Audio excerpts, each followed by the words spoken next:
Hello, and welcome to the Edgy Couple Podcast. We are the hosts, Elijah Carbajal and Tracey Taylor. On the Edgy Couple Podcast, we will discuss the highs and lows and in-betweens of teaching from a unique perspective as a couple working in the same profession. We also interview guest teacher couples and buddies to provide diverse and unique insights into the world of education through the lens of a married couple and co-teachers.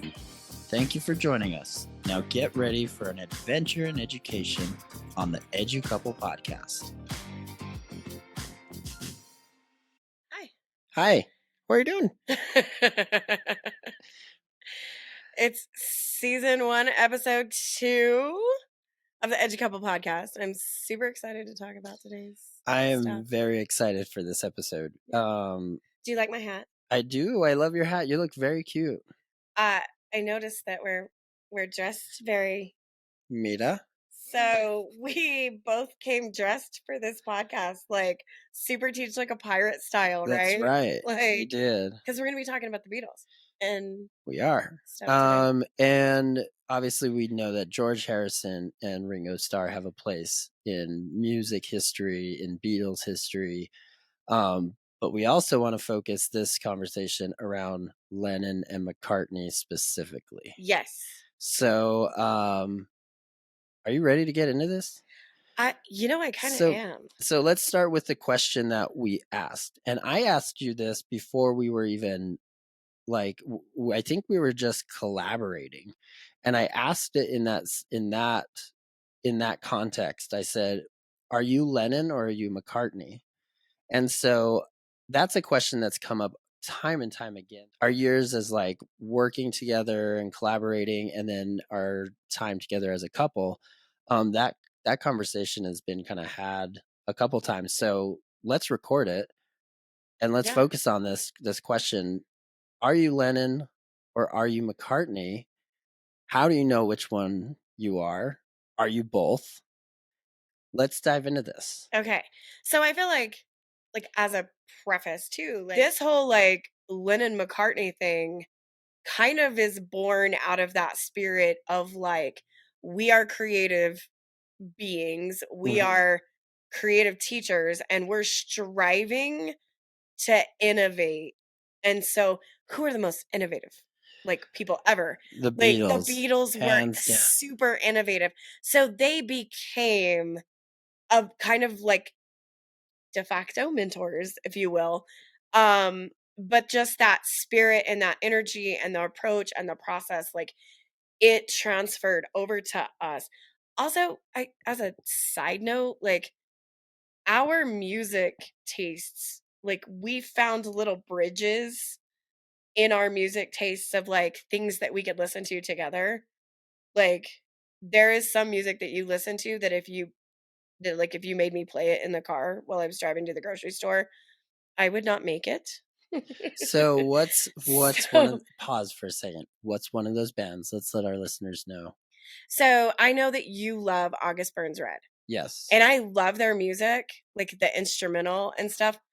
I love their music. Yeah. That guy's voice drives me banana pancakes. When they did the flip over with Fit for a King, and the Fit for a King singers sang the August Burns Red songs, all day. I will listen to it all day long. We found these crossovers, and so I feel like the Beatles do play a huge part in that, because if we're in the car together and we're headed to the grocery store, we're probably listening to the Beatles. Right. It's one of our big crossovers.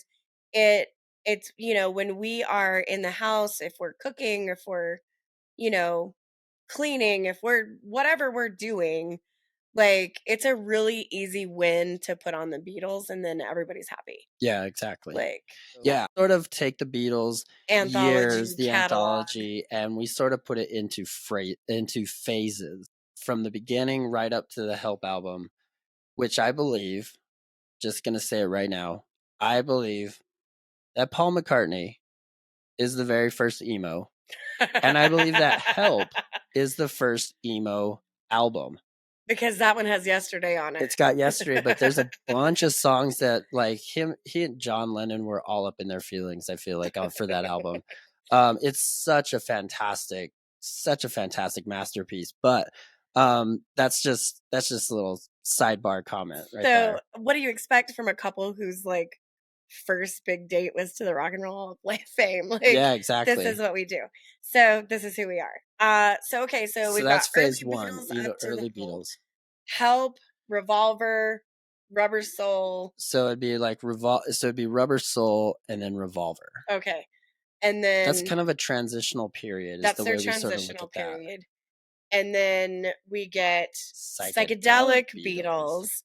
And then we get what we termed like The mature mature Beatles, right? Yeah. And that Okay. psychedelic era being Sgt. Pepper and Magical Mystery Tour. And then mature Beatles is anything after that, kind of moving forward. That's like Abbey Road and the White Album, the Get Back sessions, Let It Be, like Yeah. Okay.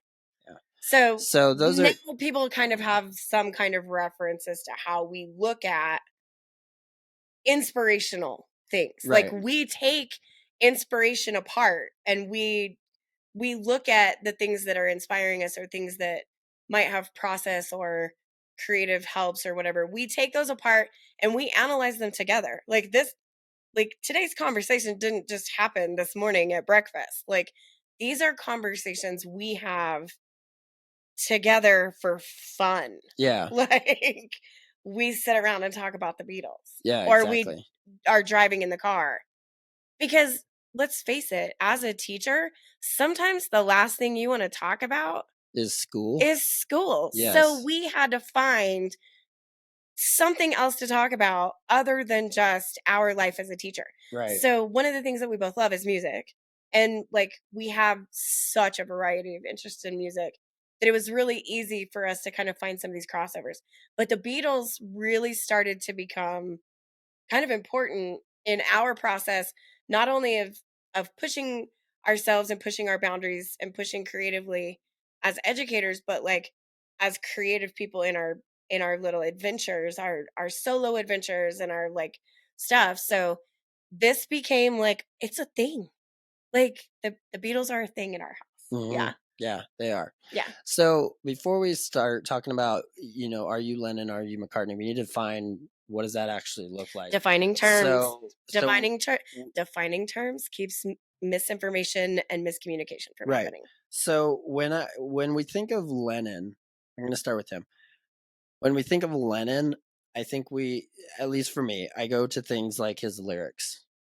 Right. Before I even think about the music side, Lennon draws me in with his lyrics. And because his lyrics reflect a few things, and that's one of those things is activism, right?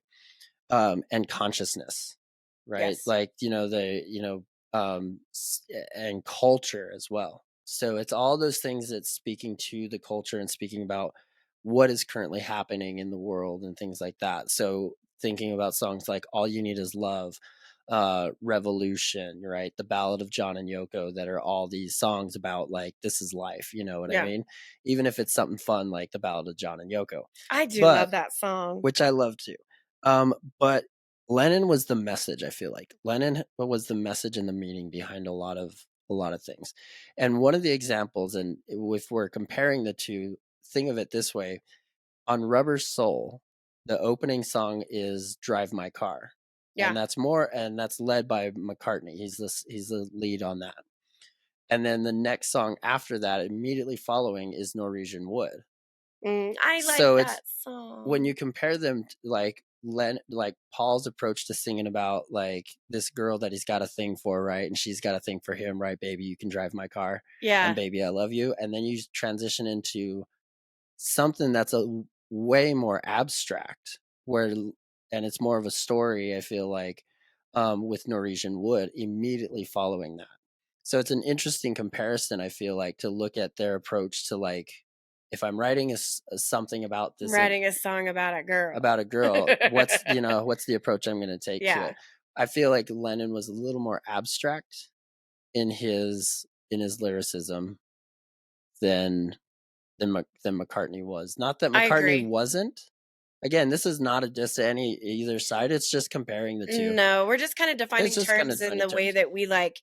Again, it's defining our terms for what we use in our process. Right. I am not a musical expert.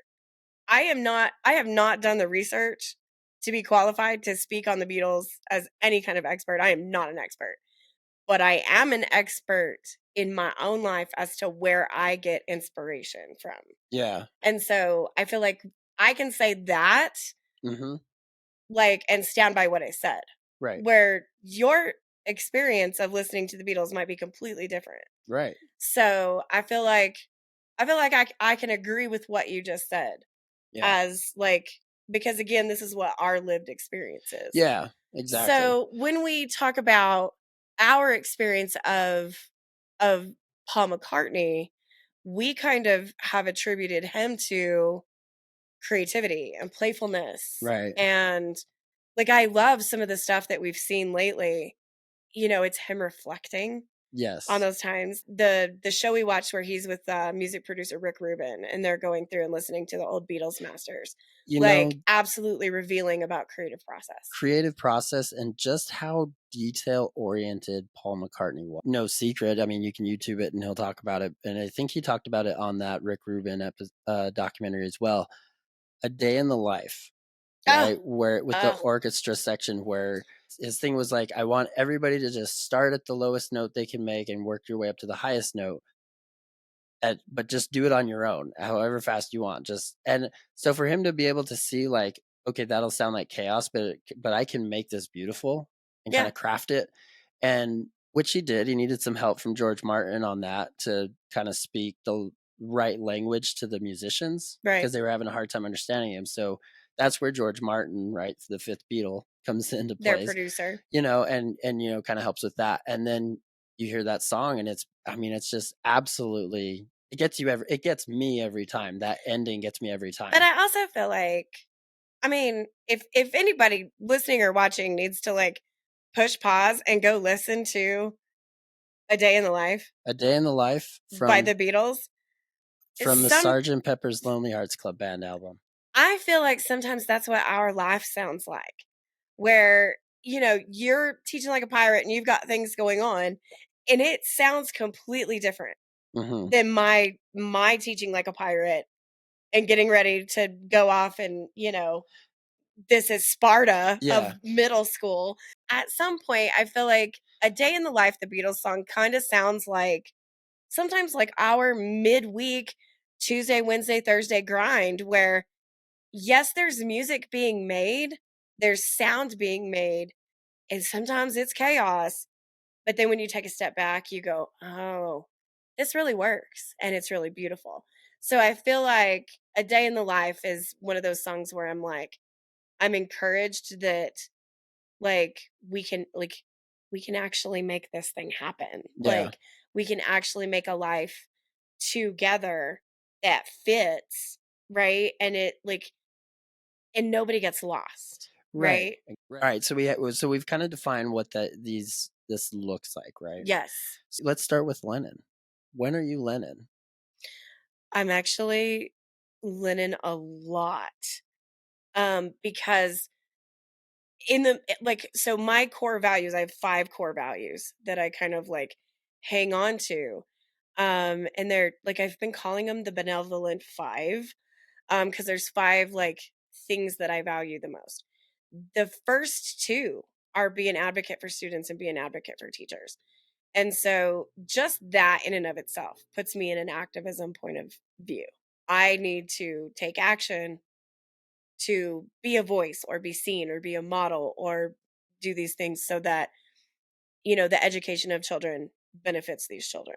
Yeah. Fully. Being an advocate for teachers might look a little different, where it's like maybe giving PD or, hey, I read this book. Like, do you know how many times I've bought a book and just taken it to a teacher and been like, hey, I saw this book and thought of you. So it's Lennon. So it's Lennon messaged his message to the masses. It's you putting that message of whatever it is you're learning or whatever is needed at that time, putting it into the hands of your teachers. Yes. I feel like if I live it, I can like I'll just be it. Like just be it. And I feel like I get that from Lennon. Yeah. Just be it. You know what I mean? I'm going to do what I can do. I'm going to do what's in my realm in order to bring light to whatever this is. So, being an advocate for teachers and being an advocate for students, number 1 and 2 on my core list of values.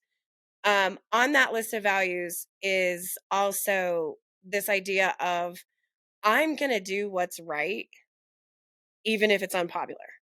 Like, because it was right for kids. Bring it. I will throw up the fist. I will carry a picket sign.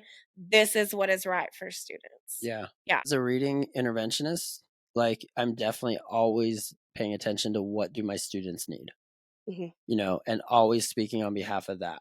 My planning time is sacred because I'm planning something for them and working my butt off to make sure that I am meeting their needs. That's John Lennon to me. That's like I'm working on a mission here. Like I have a goal in mind here, and it's to benefit these kids. And so I need this time right now. Yeah. I need this time. When it comes to teachers, this is funny because when I give professional development around my book, A Place They Love, all about school culture, who's the Beatle that I quote in that? You quote John Lennon. And the quote I use from John Lennon is from Revolution, where he says, you'll say you'll change the Constitution. You say it's the institution. You better free your mind instead. Yeah. So it's like you better change your head and you better free your mind instead. So yeah, I quote John Lennon in my PD. So there's definitely times where it's like, as I'm speaking to teachers, as I'm speaking to hopefully inspire some sort of change, it definitely feels like John Lennon. It feels like John Lennon. Yeah. And so, like he says in that song, we'd rather you change your head. You better free your mind instead. Like he's talking about personal change.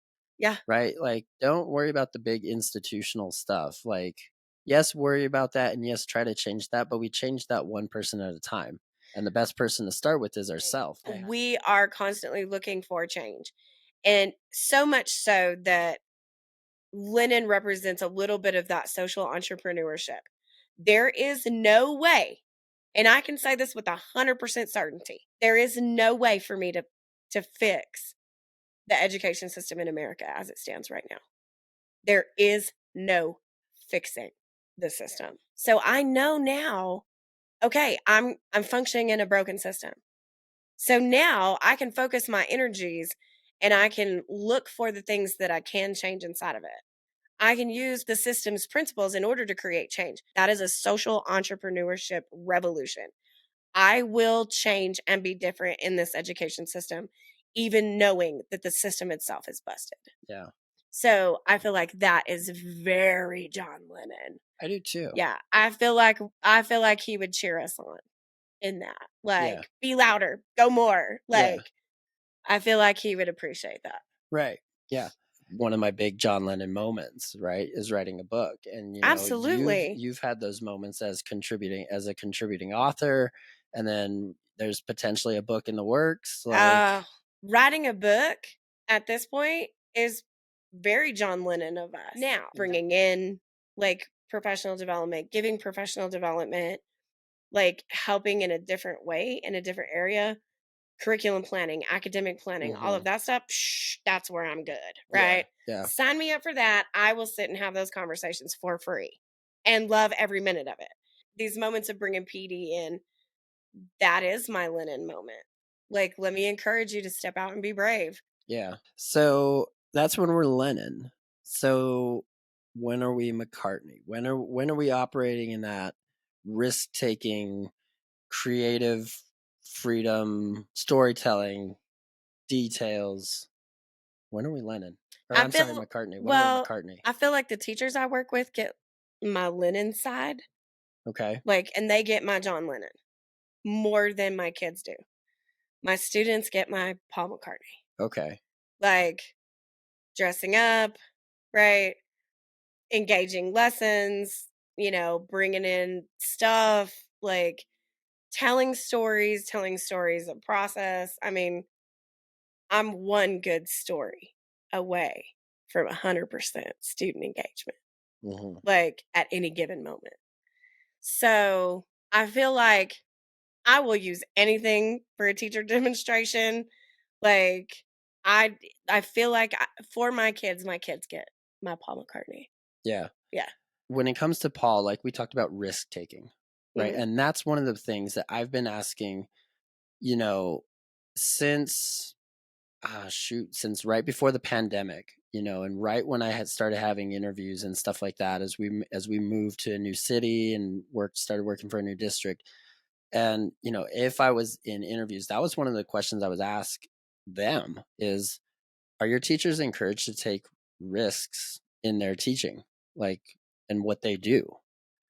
So that to me is super important, And the and answer of to that being. is very telling about the school culture that you're about to walk Yes, it into. is, because place they love. I talk about, I mean, it's all about school culture, but Yeah. I don't come out and say this is about school culture, but it talks about the things that make for a good school culture. And one of those things is risk taking, Mhm. trying to be better every day. Knowing that when you take risks, sometimes you're going to fail and you're going to make mistakes along the way, but you just get back up, you do it Or better it the may next not day. look like, when you walk into a teacher's classroom, it might look a little odd. Uh-huh. You know what I mean? Like if you're walking in with your, teacher evaluation rubric, you know, Right. at one point, I think I might have been a third or fourth year teacher. This is like 20 years ago. They had Palm Pilots. Do you remember Palm Pilots with like the little Yeah. like Yeah, yeah, stylus or yeah. whatever? Yeah. Like they weren't a Blackberry. No, They it were was a it Palm was a Pilot. Palm Pilot. Like Yeah. that was the name of it. Our school had those at one point, the school I was working at. And they would walk through your room and they would like check off the little boxes with the little stylus. Like to this day, I will tell you right now, I don't fit in your check boxes, baby. Like nothing. Like No. when you walk into my classroom, be prepared because we are cross curricular. Right. Like there is going to be stuff going on. We have students working at individual mastery pace. We have a plethora of students in that classroom that have different differentiated needs and goals. We have exceptional children who may be the brightest, smartest child on campus sitting next to a student who literally cannot read and you cannot tell the difference. Mhm. So at some point, like when you walk into my classroom, your little checklist, like you might as well throw that out when you come in the Right. door. Which is very, to me, is very Paul McCartney of breaking the rules. I think he's the one that said it. Was something like in an interview, he's like, "Oh, just wait until we release the next album." And the next album was Sergeant Pepper. Mm, And it was like, we're not going to tour anymore. yeah, Like we're not going to record songs that only can be played live. Like if it can't, yeah. it's one of those, like, if it can't be played live, we're not going to record it. They were like, no, we're going to do the opposite, and we're just going to make the music that we want to make. So many rules got broken, and so many Yeah, things got, absolutely. so many Tossed out. tossed out. Yeah. I have had that moment as a teacher, and I'm there. Like I kind of live there in that moment. At some point, I like, Not oh, agreeing with you. Yeah. I'm we saying have a that I can get on that statewide too. teacher efficacy evaluation system. I have jumped through those hoops, like a trained poodle for 10 years now. At this point, I am doing stuff in my classroom. My students are engaging in learning and creation and artistry and process and STEAM education to the point that your little hula hoops don't contain everything that I'm doing. I've blown your system. Now, I care enough that I don't want to lose my job, but I understand that, like, the risks that I'm taking, like, the things that I'm doing, it's not going to end up that way. Like, I'm teaching beyond what your little What one, you're two, looking three, for. four is. I'm a Exactly. GT teacher at this You're point. Like, yeah. you know, I'm going beyond, or I'm taking it deeper than you than ever you could have thought. imagined. Right. Yeah. Now, the innovation that I'm doing, like, it's wide open. And we've had that conversation of like, I don't know how to give you feedback. Why don't you just come along for the ride? Like, come hang out in my classroom, come walk through, come, come look at the process, come look at stuff. Like, just come be in it with me. Hmm. Like, sometimes I need a cheerleader because, like, again, I'm a creative person. I have an inner critic. I have an analysis process that I'm going to go through. Like, let me sit down and sort things out to you. Just come be along for the ride. There's one other thing about Paul McCartney that I want to talk about, and this was super interesting, but it has to do with distraction. Okay, so let me explain what I'm talking about. So in the Get Back documentary that we watched, yes, there's a scene in one of the episodes where I think he's sitting at the piano. They were working on a song, and somebody comes up to him and is asking him a question about like it's like a picture or like an art or something. That. And he barely even looks up. He goes, I don't know, that's not my job, or something like that. He's like, I don't know, that's not my thing. And then he goes right back to what he's working on. That level of like focus on when you're in that creative zone, I've seen that in you big time. So I want to talk about that, because when you get into that zone of creativity, like that's when you work all night, right? So it's or just that hyper focus of like I like it, that doesn't matter to me right now. That little thing right there that's going on, the dishes in the sink, the laundry that hasn't been put away, that doesn't matter at the moment, because what's more important is this creative moment. Because if I stop and interrupt that, I'm going to lose it. And Rick Rubin talks about that in his book, The Creative Act, where it's like creativity, like if you have the idea and don't act on it, that idea will go looking for somebody else. Elizabeth Gilbert says the same thing in Big Magic. And yep, he goes, it's not that anybody stole your idea. It's just that idea was ready to be birthed, and it will look for someone to do the work. Mm-hmm. And so I feel like Paul McCartney, big time, was like super focused on that. Like, this like my job as the creator is this part, the music part, not whatever else you're talking about. Right. So I feel like when we talk about stuff like that, we have to talk about flow. And so the creative flow of pulling this idea out of the ether, or this idea choosing me as its carrier and it's the messenger. Yeah. The worker bee, whatever. I feel like that has to be respected to me. Please do not take my energy and make me organize food. Yeah. Like, yeah, it takes an entirely different set of skills and of functions and energy and attention to do that. And I just cannot. I mean, it's like I get to the edge of who I am, and that is just, it's too far. That is exhausting to me. Yeah. So when I get into the flow, I'm like, if my energy and my strength and everything that I am is fitted to carry original idea out of the ether and into flow and work this way, I have to respect the flow. And I notice it because we'll be talking, and then all of a sudden it's like, I know you're not ignoring me. I know you're just that focused. And that's when I'm like, okay, she's in a creative moment. Like, I need to give her some space in this moment and not distract, right? I cannot name one time that I recognize that this is happening. So I must be in that flow moment. Like, there's this line in this Lil Wayne song where he says, I'm going back in. Yeah. When I go into the studio, I feel that I'm going back in. Or like I've told you, when I go into a painting season and I'm like working on stuff, like I go in. Yeah. Like everything else goes away. Yep.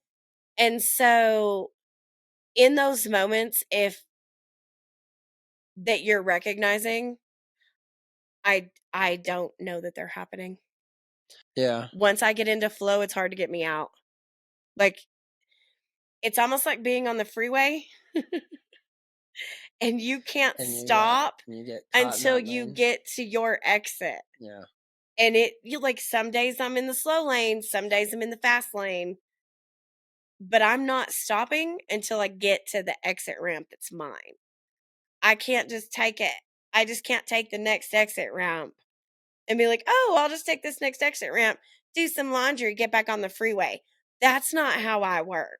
Like the first few times it was probably like, gosh, like what the heck? Like I'm trying to talk to you here. And you're just like giving me the yas and ums and okay. Yeah, cool. Dang.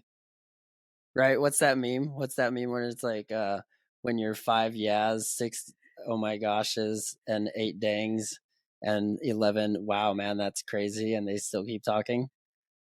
I'm so sorry. No, that's no. See, I've learned though. I've learned that that's not what it is. It's more like she's in that creative moment, and as another creative person, like I recognize how important it is to have those moments and not be distracted by things. There's times where I feel like you're Lennon and you're McCartney at the same time, or I'm Lennon and I'm McCartney at the same time. So the example I'm going with here is like how much they complemented each other. Yeah. So Lennon comes to McCartney with "Come Together," and it's written like a Chuck Berry song, Yeah. like very like upbeat, right? You know, and then McCartney's like, "Okay, that's good. Let's think about this," and you know, and then eventually through working together, they come up with "Come Together" as we know it. So to me, that shows like openness and willingness to hear from the other person, being open to feedback, you know, Yeah. and critique and analysis and all that. So let's spend a couple minutes talking about that for a sec. I've had to do this process myself. I've had to advocate for myself as an art teacher where it's like, okay, you're a principal, you're coming in to evaluate an art teacher, but literally you don't know what I do as a job. Mm-hmm. Like, if you walk in with an expectation of like your art teachers are going to be doing kid crafts and it's the Mother's Day special, and you walk into my room and we're learning how to draw contour outlines like Pablo Picasso, there's going to be a disconnect, Mm. right? Yeah, I see. So I've had to advocate for my own programs. I've had to advocate for my own jobs. I've had to advocate for my own skill set. Like, again, I've had people look me in the face and be like, oh, must be nice to just be the art teacher, get to cut and color all day. You've got to be kidding me. Mm-hmm. Like, that's what you think I do? Like, no. So at some point, I've had to get creative to show the value of what my students are learning. I've had to advocate for my own programs. I've had to advocate for my own evaluation and efficacy. Like, I've had to do that myself just by nature of being an art teacher, but also in the nature of being by myself. I have been by myself personally and professionally more than I have been a part of a collaborative group. Mm-hmm. I'm okay being an island.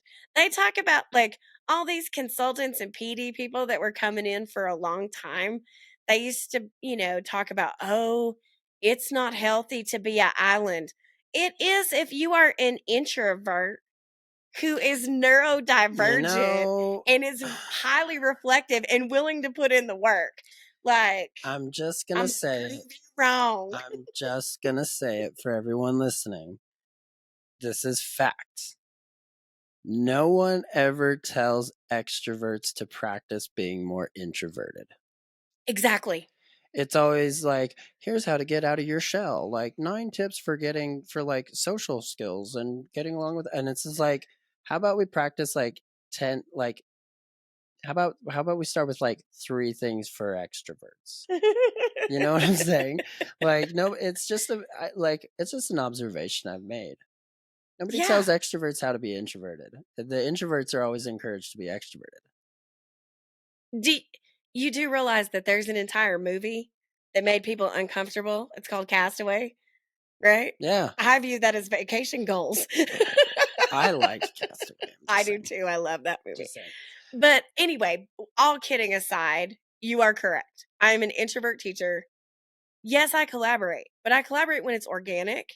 Yeah. I don't like to force collaboration. Where I love to see things like I've been collaborating with like JROTC. I've been collaborating with like PE teachers. I've been collaborating with science teachers and engineering teachers. Like, and it's organic. It's, hey, I've got this idea. What do you think? Or wouldn't it be cool? Right. And then it's like, okay, well, yeah, but how do I make that happen? So at some point, I love collaboration when it's organic, when it's natural, when it is a direct benefit and a direct part of the process of what we're trying to Mhm. accomplish. Mhm. Oh, get out of your shell. Do you know what would happen if you took me out of my shell? Pandemonium. Turtles have shells for a reason. There I'm is just saying. there's so many filters involved. Turtles and snails have shells for a reason. Just saying, not every person needs to come out of their shell. We've had a great discussion here Yeah, about everything. the Um, Beatles. so let's wrap up. Okay. A couple songs, a couple Mm. Beatles songs that just hit home, and why. You know? First and foremost, "Come Together" is my favorite Beatles song. Yeah. Okay. I love "Come Together." "A Day in the Life." Okay. I love it just because it's so different and unique, and the two voices and the two sounds coming together. Mm-hmm. Like, I love it. Uh, "I Wanna Hold Your Hand." Yeah. I loved that one when I was a kid. Mm. That was in the 45s that Yeah. we had, and I had a 45 player when I was a kid. I had my own record player, and that was one that I played a lot. That one and Hard Day's Night. So those are kind of fan favorites. Yeah. I feel like you can never go wrong with Lucy in the Sky with Diamonds. Good one. Obviously that's from the psychedelic period. But I am learning that I love some of the like deeper cut things now, like The Benefit of Mr. Kite. Mm-hmm. Like, I love that song. It's a great song. And then we talked earlier about like Revolver and Rubber Soul. Like, I had never really spent a whole lot of time listening to them until recently. Yeah. And I've been playing Revolver in the studio when I'm working, and it feels good. Yeah. Yeah. So, what about you? Beatles songs. Beatles songs. Okay. Well, okay, so it might help to stick to those phases that we kind of discussed. So I kind of like to pick from those phases. I do So too. Yeah, it gives me a good, early well-rounded Beatles early view. Beatles, my favorite early Beatles song, in fact, it's one of my all-time favorite Beatles songs is Can't Buy Me Love. Mm, That's off Hard Day's Night Out, the Hard Day's yeah. Night album. And that song just absolutely makes me so happy. But another one I was reflecting on today, in preparation for this episode, listening to Beatles music, I was playing She Loves You. She Loves You is the first song I played at my first piano recital. That was the song I played, No. was She Loves You by Lennon and McCartney. I got up to stand up on stage and go, "Hello, I will be playing She Loves You by Lennon and McCartney." I'm pretty sure my parents were expecting me to learn like Tchaikovsky. classical, which eventually I did learn for release. But anyway, that's just a side note. So a couple early Beatles songs, "She Loves You" and "Can't Buy Me Love." In that transitional period, I'm gonna say Norwegian Wood, and I'm gonna say Eleanor Rigby. I But love those. those two, and I picked those two. I think those are just, and it's funny because they're both the number 2 song on those albums. But if you Like look the in that second track, transition they're the second period, track on those albums. It's interesting. but if you look in that transition period, in that transition period, don't we also get like Yesterday and Yellow Submarine? Like, You get Yellow Submarine. Yesterday came from Help, which I still kind of put in that phase of early Beatles. But that Help album is a fantastic album too. And then if I had to pick some mature Beatles music that I always kind of go to, Hey Jude is definitely like way up there, and then Get Back. Hey yeah, Jude, Get Back. I'm trying to think of another really good one. Come Together is obviously great. yeah, Let It Be, yeah. you know. Trying to think. Dear Prudence. I love Dear Prudence. That's a fantastic love one. Dear Prudence. But there's some other songs on. What's the one on there? It's I'm So Tired by John Lennon. Remember that was my alarm clock? Alarm I'm waking up in the morning. tired. And I'm so glad you changed it.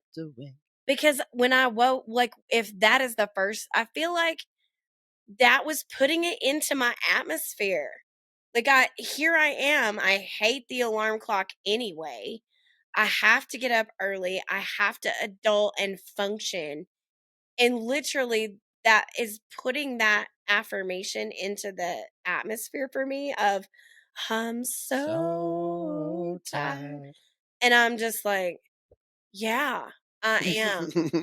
It was confirmation. It was confirmation. But I feel like it was setting some, like, it was setting me up to fail all day long. So I'm so glad you changed that alarm. I mean, we could go back to using my old clock if you wanted. Old clock that's like tick, tick, tick, where it's all clang-a-ling-a-ling-a-ling. No, I mean, it's okay. No, it's okay. It's all bad. But no, I don't know. There's just so many songs. It's hard to pick. That's why I said just pick a few, just pick some. Because it's been a while since I sat down and listened to Abbey Road and the White Album in a real long time. Obviously when we were... wait. Didn't I play Abbey Road the other night? What album did I play from them? No, I played Rubber Soul the other night. We were listening to music on I don't know, a couple nights ago, and I played the Beatles. Was this the night that I worked all night? No. Oh, okay. No, that night was hip hop. Oh, we were listening to hip hop. Oh, yeah, your 12-hour hip hop playlist. Yeah. So no, which I have listened to in its entirety. No, so yeah, literally, yeah, straight. Yeah. No pauses. So, but anyway, to splitting hairs, and it doesn't really matter. You know what does matter? I want to give a shout out to Sean Gaylord right now. He has a book out called The Pepper Effect, and it deals with the Beatles in the context of like school collaboration. And I just want to give a shout out.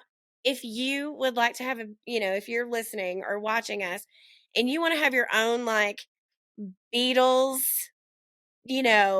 moment, or if you want to kind of start living in some Lennon McCartneyisms, that is a fantastic resource. Yeah. Yeah. Shout out to Sean. Yeah, absolutely. Yeah. I love it. Fabulous book. All right. Anything else before we wrap up?